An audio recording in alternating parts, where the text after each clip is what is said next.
Қайырлы күн, құрметті тыңдаушылар. Сіздермен бірге бүгін мен Алматы облысы тіл оқу әдістемелік орталығы Еңбекші Қазақ аудандық филиалының оқытушысы Балжан Жақсылыққызы Ахметова. Бүгінгі сабағымыздың тақырыбы демалысты өткізу жоспары. Грамматикалық тақырып жалғаулық шылаулар. Сабақта кездесетін жаңа сөздермен таныс болыңыздар. Менімен бірге қайталап отырыңыздар. Сүлгі, тікұшақ, төлқұжат, тапсырыс, үтік, ұшақ, ұшу, шабадан, ештеңе істемеу, ел жер аралау, есте қалар, қызықты демалыс, қызықсыз демалыс, ұмытылмайтын демалыс. Құрметті тыңдаушылар, жаңа сөздермен таныс болсаңыздар, сабағымыздың грамматикалық тақырыбына тоқталайық. Жалғаулық шылаулар. Жалғаулық шылау сөз бен сөзді, сөйлем мен сөйлемді салыстыра, байланыстырады.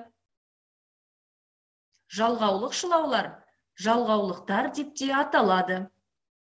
Олар мыналар: мен, бен, пен, да, де, та, те. Не болмаса, яки, немесе, я, және, әрі, біресе, бірақ, алайда, әйтпесе, әйткенмен, дегенмен, сонда да, әлде, өйткені, себебі, сондықтан, сол себепті, тағы да басқа. Сабағымызға қатысты бірінші тапсырма. Алдарыңызға беріліп отырған тиісті шылауларды қойып, сөйлемдерді аяқтап жазып шығыңыздар.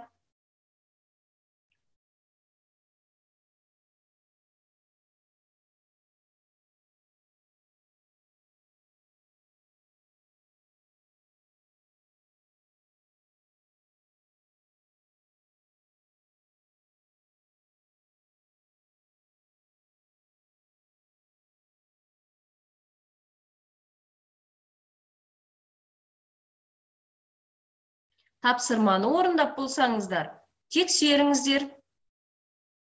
Ол газет сатып алды, өйткені жаңалықтарды оқығысы келіп тұр.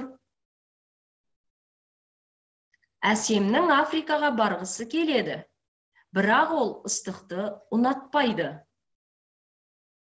Кеден мен күту залының арасы қашық емес.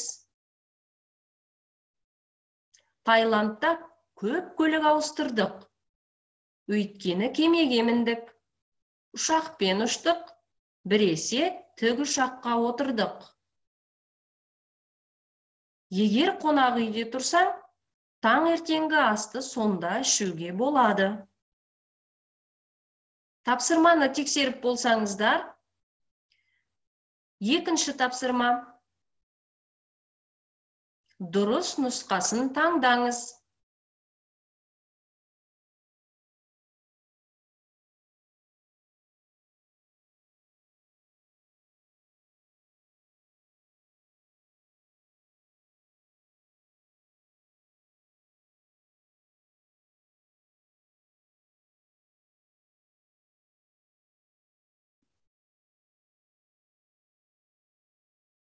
Тапсырманы орындап болсаңыздар, тексеріңіздер. Егер мен жаңа төлқұжатымды алсам, ағаммен Қытайға барамын. Қазақстан мен Қырғызстан көрші мемлекеттер. Ол ұшақпен жиі ұшады, бірақ ол қорқады екен. Бұл жақтың ауа райы қызық екен. Біресе күн шығады, біресе аспан бұлттанады. Сізді дұрыс ести алмай тұрмын. Себебі қазір күту залындамын. Не апам, не әкем бүгін торт сатып әкеледі. Ұялы телефоным кеше өшіп қалды. Өйткені қуат көзі біткен екен. Егер сен кеденнен бірінші өтсең, мені күтші. Жарай ма? Тапсырманы тексеріп болсаңыздар. Үшінші тапсырма. Сізге демалыста қажет болатын заттардың астын сызыңыз.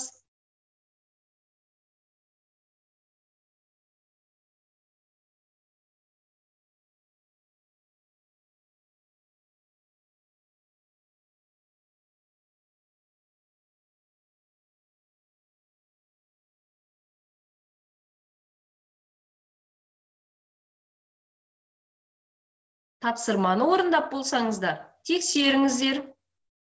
Сөмке, төлқұжат, тіс пастасы, тіс щеткасы, телефон, төлем картасы, киім. Құрметті тыңдаушылар, тапсырманы тексеріп болсаңыздар, назарларыңызға үй тапсырмасы. Алдарыңызға беріліп отырған алтын жұлдыз қонақ үйі және Әлия қонақ үйі. Берілгендерін мұқият болып оқып, сұрақтарға жауап беріңіздер. Хабарлама жалдамалы пәтер туралы ма, қонақ үй туралы ма? Бір кісілік бөлме қанша тұрады? Ал екі кісілік ше? Бөлме құнына тамақтың бағасы кіре ме? Таңғы ас алдында сұлулық салонына бару мүмкін бе? Жүзу бассейнін қолдану қанша тұрады? Теннис пен гольф ойнауға бола ма? Интернет қызметі бар ма? Спортпен айналысуға мүмкіншілік бола ма? Құрметті тыңдаушылар, берілген сұрақтар түсінікті болса, бүгінгі біздің сабағымыз осымен аяқталды. Келесі сабақта кездескенше сау болыңыздар.